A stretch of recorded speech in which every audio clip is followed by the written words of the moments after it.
Standby, kamera ready, sound ready, 3, 2, 1, action. Assalamualaikum warahmatullahi wabarakatuh. Salam sejahtera untuk kita semua. Perkenalkan, saya Muhammad Ihsan Ansari, dosen tetap pada program studi akuntansi Fakultas Ekonomi Universitas Sulawesi Barat. Pada kesempatan ini, saya akan menyampaikan deskripsi diri dalam unjuk kerja Tridharma Perguruan Tinggi bidang pengajaran sebagai bagian dari proses sertifikasi dosen tahun 2026. Dalam pelaksanaan tugas pengajaran, saat ini saya mengampu mata kuliah akuntansi sektor publik dengan kode mata kuliah AKT 154320 yang merupakan mata kuliah wajib pada program studi akuntansi. Mata kuliah ini memiliki bobot 3 SKS dan dilaksanakan dalam 16 kali pertemuan yang terdiri dari 14 kali pertemuan pembelajaran tatap muka serta 2 kali pertemuan untuk ujian tengah semester dan ujian akhir semester. Mata kuliah ini saya ampu dengan skema team teaching. Secara substansial, mata kuliah ini dirancang untuk membekali mahasiswa dengan pemahaman konseptual dan praktis mengenai prinsip-prinsip dan praktik akuntansi yang berlaku di sektor publik, baik pada organisasi pemerintah, lembaga non-profit, maupun entitas lain yang beroperasi di sektor publik. Sebagai bagian dari kurikulum program studi akuntansi, mata kuliah ini mendukung pencapaian CPL 7 dan CPL 3, sebagaimana ditetapkan dalam RPS yang telah divalidasi oleh koordinator mata kuliah dan koordinator program studi. Hasil akhir dari mata kuliah ini adalah mahasiswa mampu secara mandiri menganalisis konsep dasar akuntansi sektor publik, mengkonstruksikan aktivitas akuntansi pada organisasi pemerintahan, serta mendeteksi akuntansi pada organisasi non-pemerintah sesuai dengan standar akuntansi yang berlaku. Pada video pembelajaran yang akan saya tampilkan, saya mengambil bagian pada pertemuan pertama dengan topik karakteristik dan lingkungan sektor publik. Melalui topik ini, capaian pembelajaran yang ingin dicapai adalah sub CPMK 1, yaitu mahasiswa mampu membedakan konsep dasar akuntansi sektor publik dengan akuntansi swasta yang merupakan bagian dari CPMK 1, yaitu mahasiswa mampu menganalisis konsep dasar akuntansi sektor publik. Dalam pelaksanaan pembelajaran, saya menekankan 3 komponen utama yang menjadi dasar proses belajar mengajar, yaitu delivery, interaction, dan assessment, atau yang dikenal dengan pendekatan DIA. Pendekatan DIA tersebut saya integrasikan dengan Student Center Learning, atau SCL, yaitu pendekatan yang menempatkan mahasiswa sebagai pusat proses belajar. Melalui pendekatan ini, mahasiswa tidak hanya menerima materi, tetapi juga didorong untuk aktif bertanya, berdiskusi, menganalisis, dan mengembangkan pemahaman secara mandiri maupun kolaboratif. Untuk delivery, saya menyampaikan materi secara sistematis melalui penggunaan media berupa PowerPoint, dokumen regulasi terkait, dan artikel ilmiah, termasuk artikel yang dipublikasikan oleh dosen-dosen akuntansi pada Fakultas Ekonomi Universitas Sulawesi Barat. Referensi utama yang digunakan adalah buku Akuntansi Sektor Publik dari Matiasmo dan buku Teori Konsep dan Aplikasi Akuntansi Sektor Publik dari Halim dan Kusufi. Penyampaian materi juga diperkuat dengan contoh-contoh kontekstual terkait kasus nyata di sektor publik agar mahasiswa dapat menghubungkan teori dengan praktik yang terjadi di lapangan. Materi pembelajaran yang saya sampaikan pada pertemuan ini meliputi pokok-pokok bahasan berikut. Yang pertama, sejarah akuntansi sektor publik. Kedua, pengertian dan ruang lingkup akuntansi sektor publik. Ketiga, sifat dan karakteristik akuntansi sektor publik. Keempat, konsep value for money. Dan yang kelima adalah lingkungan sektor publik. Oke, pada aspek interaction, saya mendorong keterlibatan aktif mahasiswa dan melalui diskusi, tanya jawab, dan kegiatan belajar yang memungkinkan mahasiswa mengemukakan pendapat serta menganalisis berbagai permasalahan berkaitan dengan materi yang dipelajari. Untuk mengetahui sejauh mana tingkat pemahaman mahasiswa selama proses pembelajaran berlangsung, saya memanfaatkan aplikasi Quizizz sebagai alat evaluasi formatif berbasis teknologi. Quizizz memungkinkan mahasiswa menjawab pertanyaan kuis secara langsung melalui perangkat masing-masing dan hasilnya dapat dilihat secara real time oleh dosen. Melalui fitur ini, saya dapat segera mengidentifikasi topik atau konsep yang belum dipahami oleh mahasiswa dengan baik, sehingga dapat langsung memberikan penguatan atau klarifikasi sebelum perkuliahan berakhir. Untuk mendukung interaksi tersebut, saya juga memanfaatkan Google Classroom sebagai media pengelolaan materi, pre-reading, tugas dan pengumuman, serta WhatsApp grup kelas sebagai sarana komunikasi cepat dengan mahasiswa di luar jam perkuliahan. Selanjutnya, pada aspek asesmen, penilaian ketercapaian pembelajaran mahasiswa dilakukan melalui 4 komponen penilaian sesuai bobot yang telah ditetapkan dalam RPS, yaitu penugasan terstruktur berupa cooperative learning dengan bobot 30%, partisipasi kelas dengan bobot 20%, ujian tengah semester dengan bobot 25%, dan ujian akhir semester dengan bobot 25%. Indikator penilaian meliputi ketepatan dan penguasaan materi, serta keaktifan mahasiswa dalam diskusi dan tanya jawab di kelas, termasuk melalui kuis berbasis kuisis yang dilaksanakan setiap pertemuan. Terkait penilaian, saya mengacu kepada rubrik penilaian yang disusun di awal perkuliahan dan telah diperkenalkan kepada mahasiswa. Selanjutnya, nilai-nilai mahasiswa diakumulasikan sesuai dengan bobot penilaian tiap komponen dan nilai tersebut menjadi bahan evaluasi di akhir pertemuan. Dengan pendekatan tersebut, saya berupaya memastikan bahwa pembelajaran tidak hanya berorientasi pada penyampaian materi, tetapi juga pada pembentukan kemampuan berpikir kritis, analitis, komunikatif, dan profesional mahasiswa dalam memahami praktik akuntansi sektor publik.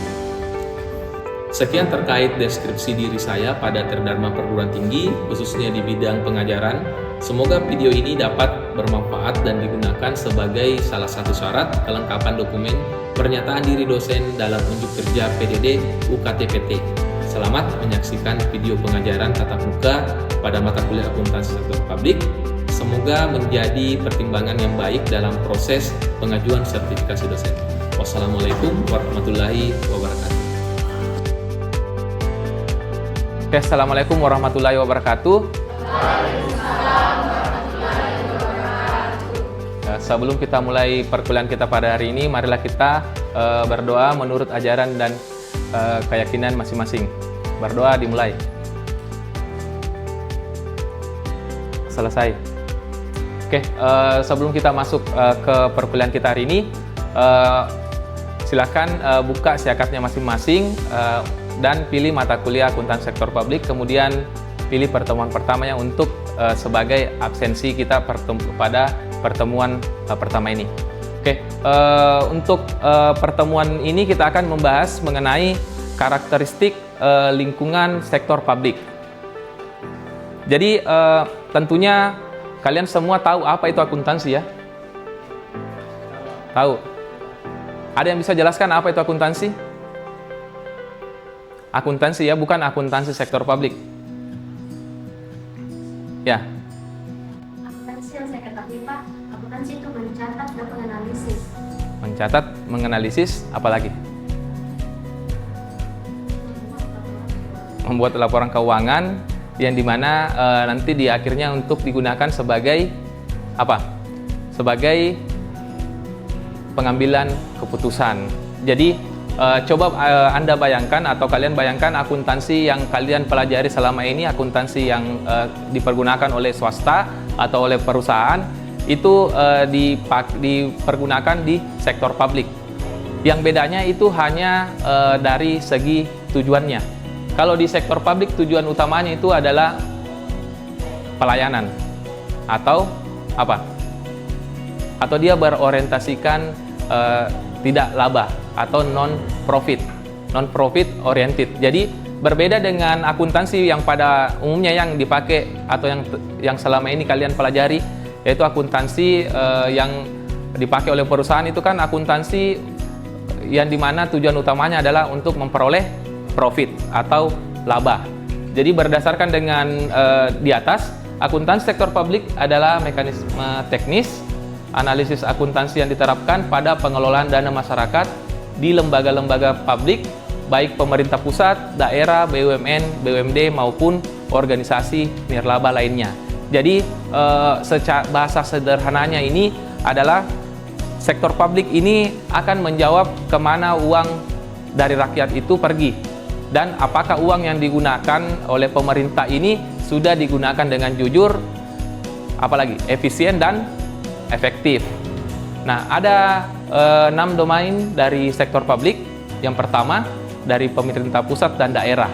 Dari pemerintah pusat dan daerah ini, kalau pemerintah pusat domainnya seperti kementerian, lembaga. Kalau lembaga kan tahu, seperti contohnya KPK, BPK, BPKP. Kemudian legislatif seperti DPR. Kemudian lembaga yudikatif seperti Mahkamah Agung. Kemudian TNI Polri. Itu yang di pemerintah pusat. Kalau di pemerintah daerah, ini contohnya apa?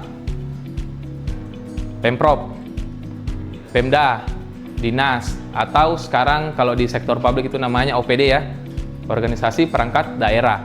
Kemudian yang kedua, BUMN dan BUMD. Kalau BUMN ini terbagi atas 2 lagi. BUMN ini ada namanya perseroan terbatas atau PT dan Perum. Kemudian kalau di contohnya ya, sorry saya lupa. Contoh dari BUMN ini contohnya apa? Pertamina, apalagi? Telkomsel, apalagi? PLN. Kalau BUMD, ini kan BUMD, bedanya BUMN dengan BUMD. Kalau BUMN itu dia berada di tingkat nasional. Kalau BUMD itu tingkat regional atau daerah. Contoh dari BUMD itu apa? Apa? Bang Sulselbar. Apalagi? Pariwisata yang dikelola daerah. Ya, pariwisata yang dikelola daerah, atau kalau misalnya ada perusdanya ya, perusahaan daerah. Contohnya lagi itu yang paling banyak kalian temui hampir di tiap daerah adalah PDAM. Ya. Ketiga ini adalah universitas negeri. Kemudian LSM dan yayasan. Organisasi politik ini juga sudah jelas. Pasti kalian semua tahu ya organisasi politik itu yang contohnya apa. Kemudian organisasi nirlaba lainnya. Nah, pertanyaan saya ini kira-kira dari 6 domain sektor publik ini, yang mana yang paling sering kalian temui? Kira-kira yang mana? Dari 6 ini. Ada bilang LSM, ada bilang universitas. Apalagi? Pemerintah pusat. Jadi kalian sering ketemu atau hanya sering lewat depan kantornya ya. Akuntansi sektor publik itu tidak hanya untuk sebagai pencatatan saja, tapi dia mencakup mengenai siklus keuangan yang ada di pemerintah daerah atau di pemerintahan. Ruang lingkup sektor publik itu dimulai dari yang pertama adalah perencanaan. Perencanaan itu adalah merupakan langkah awal pemerintah dalam melakukan kegiatannya, karena tentunya sebelum melakukan kegiatan harus ada perencanaan terlebih dahulu. Itu contohnya di atas adalah penyusunan rencana pembangunan jangka pendek, menengah, dan panjang oleh pemerintah. Kalau di breakdown ke bawah yang ada di misalnya di desa kalian, itu kan ada namanya RPJMD, RPJPD atau rencana pembangunan jangka menengah desa. Kemudian setelah ditentukan rencananya tadi, maka masuk ke dalam penganggaran. Nah, di dalam penganggaran ini sudah masuk proses penyusunan APBN kalau dia tingkat nasional, APBD kalau dia tingkat daerah. Dan nanti penganggaran ini dijadikan sebagai rencana keuangan tahunan oleh pemerintah. Jadi pemerintah tidak bisa pada sana tidak bisa melakukan kegiatan kalau belum dianggarkan anggarannya. Kemudian setelah dianggarkan maka nanti direalisasikan. Tahu direalisasi toh? Jadi dilaksanakan. Pelaksanaan anggaran nanti setelah dilaksanakan itu harus dilakukan pencatatan atau bahasa lainnya adalah penata usahaan dari keuangannya. Setelah itu nanti kita masuk ke pengadaan barang dan jasa. Nah, pengadaan barang dan jasa ini dia harus melalui proses procurement yang transparan. Procurement ini adalah proses di mana melibatkan pihak ketiga untuk pengadaan barang dan jasanya. Jadi pengadaan barang dan jasanya itu dia harus transparan, akuntabel, dan efisien. Kemudian yang setelah itu pasti harus ada pelaporan keuangan tentunya nanti dia mencakup semua apa-apa yang sudah dikerjakan, nanti dicatat, kemudian setelah dicatat harus dilaporkan. Nah, setelah nanti dilaporkan baru diperiksa. Diperiksa ini masuk ke dalam tahap audit. Audit bisa saja dilakukan oleh siapa yang audit kira-kira? Kalau di BPK. Kalau di tingkat regional atau daerah, yang audit itu adalah inspektorat. Tapi kalau dia tingkat kementerian itu Dirjen. Ya, itu yang perlu kalian paham ya. Jadi ruang lingkup akuntan sektor publik itu bukan hanya pencatatan. Kalau melihat dari keempat di atas, ini sudah jelas ya karakteristiknya. Yang pertama, dia berorientasikan pelayanan karena dia tidak mencari keuntungan. Kemudian kepemilikan non saham. Nah, ini tidak ada mekanisme kepemilikan berupa saham yang dapat diperjualbelikan. Jadi di dalam sektor publik itu tidak ada namanya kepemilikan saham. Jadi tidak ada misalnya ada orang yang punya saham di dalam suatu negara, kalau khususnya di Indonesia tidak ada ya, karena tidak ada sahamnya. Dia tidak memperjualbelikan saham kalau negara. Siapa tahu ada bilang, kan BUMN memperjualbelikan saham Pak. Siapa tahu ada yang begitu ya, karena BUMN memperjualbelikan saham khususnya yang berbentuk PT, seperti apa misalnya Bank BRI, Mandiri, itu kan memperjualbelikan saham. Tapi ingat, itu entitas bisnis dalam akuntansi sektor publik. Modalnya itu adalah modal yang yang dipisahkan dari kekayaan negara. Jadi kalau misalnya Indonesia memasukkan modal ke BRI atau Mandiri, dia itu nanti kekayaannya dilaporkan sebagai kekayaan negara yang dipisahkan. Kemudian yang keempat, keputusan berbasis konsensus. Jadi setiap pengambilan keputusan di sektor publik yang sifatnya strategis itu pasti dia harus melalui proses demokratis, legislatif, dan musyawarah publik. Jadi sebagai contoh misalnya setiap pemerintah ingin menaikkan pajak pasti harus melalui DPR, legislatif terlebih dahulu toh. Kemudian dirapatkan, kemudian dimusyawarahkan kira-kira setuju atau tidak. Nah, pertanyaan saya, apakah PLN ini termasuk sektor publik atau tidak? PLN, kenapa bisa termasuk? Dari segi sifat dan karakteristiknya sudah masuk dalam 4 hal tadi Pak. Karena sifat PLN itu kan tujuan utamanya mencari profit, karena dia berbentuk PT. Kenapa kira-kira? Karena PLN ini masuk dalam kategori BUMN. BUMN itu adalah salah satu entitas bisnis yang ada di sektor publik. Ada yang bisa jelaskan perbedaan sektor publik dengan sektor swasta? Ya. Ini kalau sektor publik juga dia tidak menentukan hubungan di sini. Kalau sektor swasta dia berorientasi pada laba, kemudian juga sektor publik itu berorientasi pada pelayanan terhadap masyarakat. Sementara untuk sektor swasta dia cuma memberikan yang terbaik para investor, para pemegang saham. Oke, ada yang lain? Ya. Ini juga ada tambahkan mungkin dari segi sumber dananya Pak, dari kalau sektor publik itu pajak, retribusi, obligasi dan laba BUMN, sedangkan kalau sektor swasta itu dari modal sendiri dan juga kegiatan perusahaannya.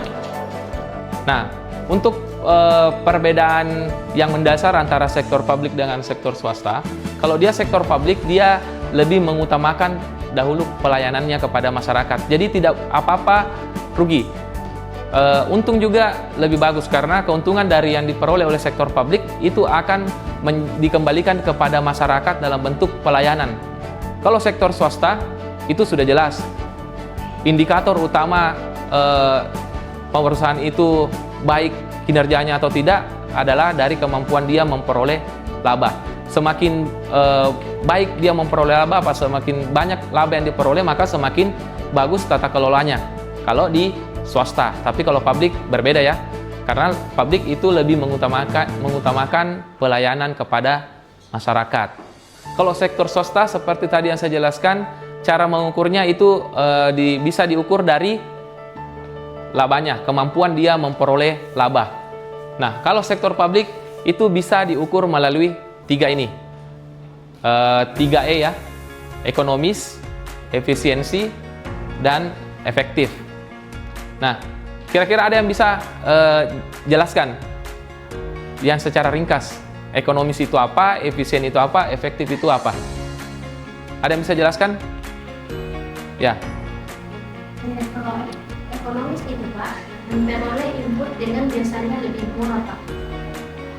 Sedangkan efisiensi menghasilkan output lebih banyak dengan input yang sama. Sedangkan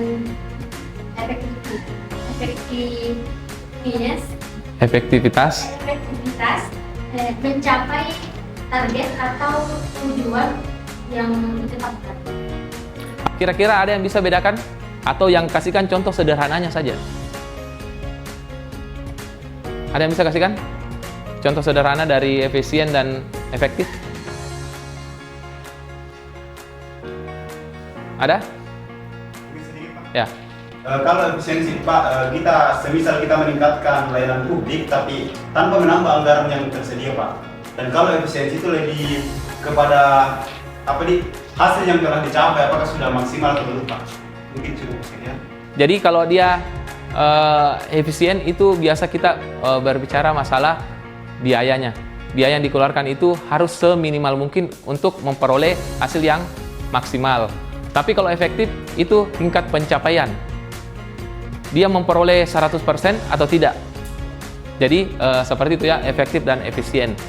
Nah, pertanyaan saya, kira-kira misalnya kalau ada dalam satu, sebagai contoh puskesmas, dia menargetkan bulan ini 200, dia bisa melayani 200 pasien dengan 5 dokter. Untuk bulan depan ditambah targetnya dari 200 menjadi 300 pasien yang bisa dilayani oleh 5 dokter. Nah, itu termasuk ekonomis, efisien atau efektif? Efisien. Kenapa bisa dikatakan efisien? Karena meskipun menggunakan 5 dokter, dari 200 bisa jadi 300 orang Pak yang dia yang dilayani. Oh, jadi kenapa dikatakan efisien? Karena jumlah pengeluaran yang dikeluarkan oleh pemerintah tetap, tapi targetnya atau jumlah pasien yang dilayani itu bertambah atau lebih banyak. Itu namanya efisien, ya. Nah, lingkungan yang mempengaruhi sektor publik. Nah, ada beberapa lingkungan yang sangat akan mempengaruhi sektor publik. Yang utamanya, yang pertama lingkungan politik. Ya, lingkungan politik. Kenapa bisa kira-kira lingkungan politik bisa mempengaruhi sektor publik? Contohnya saja Pak. Ya, contohnya Ketika pemerintah terganti atau presiden terganti, otomatis aturan yang dibuat itu akan berbeda. ya, betul. Betul ya. Setiap pergantian kepemimpinan, baik itu di tingkat daerah, provinsi atau sampai dengan presiden, itu pasti ada perubahan kebijakan. Nah, perubahan kebijakan pasti akan mempengaruhi sektor publik. Yang kedua itu lingkungan ekonomi. Nah, ini kondisi makro, inflasi, pertumbuhan GDP seperti sekarang. Kalau rupiah semakin melemah rupiah ya, karena sekarang sudah sampai 18.000 lebih. Kemudian itu juga akan mempengaruhi sektor publik. Karena kenapa? Kondisi makroekonomi ini, inflasi, pertumbuhan GDP, misalnya juga dengan tadi pelemahan rupiah, dia akan menyebabkan penentuan fiskal dan anggaran juga berkurang kepada OPD atau yang ada di bawahnya ya. Kemudian lingkungan sosial. Lingkungan sosial ini adalah contohnya, kenapa dia bisa mempengaruhi sektor publik? Karena dari segi pelayanan itu komponennya itu dari masyarakat. Jadi tergantung dari kebutuhan masyarakat. Jadi tergantung dari kebutuhan masyarakatnya. Kemudian lingkungan hukum. Nah, ini kalau lingkungan hukum seperti regulasi, seperti undang-undang, SAP itu adalah standar akuntansi pemerintahan dan peraturan daerah, itu akan membatasi dan mengarahkan aktivitas. Jadi pada intinya yang 6 ini, lingkungan politik, ekonomi, sosial, hukum, teknologi, dan internasional, itu akan sangat berpengaruh terhadap jalannya yang ada di sektor publik. Nah, ini dasar hukum akuntansi sektor publik yang ada di Indonesia. Untuk keuangan negara itu diatur oleh Undang-Undang Nomor 17 Tahun 2003. Itu mengatur tentang pengelolaan keuangan negara secara menyeluruh termasuk APBN dan APBD. Nah, yang kedua itu diatur oleh Undang-Undang Nomor 25 Tahun 2004 tentang pemeriksaan dan pengelolaan tanggung jawab keuangan negara. Nah, ini mengatur kewenangan BPK dalam melakukan pemeriksaan kinerja dan tujuan tertentu. Yang ketiga itu Undang-Undang Nomor 23 Tahun 2014 ya. Pemerintahan daerah ini mengatur desentralisasi dan otonomi daerah termasuk pengelolaan keuangan daerah. Kemudian Undang-Undang Nomor 1 Tahun 2004 itu mengatur tentang perbendaharaan negara. Kemudian turun ke PP 71. Nah, PP 71 ini adalah mengenai standar akuntansi pemerintahannya atau SAP-nya. Jadi SAP-nya ini dia menetapkan dalam PP 71 itu menetapkan SAP berbasis akrual sebagai pedoman penyusunan laporan keuangan pemerintah. Jadi semua PSAP mulai dari penyusunan sampai dengan PSAP 18 sekarang dia diatur oleh PP 71. Kemudian Permendagri Nomor 77 Tahun 2020 ini menyangkut pedoman teknis pengelolaan keuangan daerah. Jadi sebetulnya pemerintah untuk menyikapi itu pemerintah sudah membuat berbagai aplikasi ya, aplikasi untuk keuangan. Misalnya Sakti dengan apa yang satu ya? Sakti dengan SIPD. Sakti itu dipakai untuk apa? Kalau SIPD dipakai untuk apa?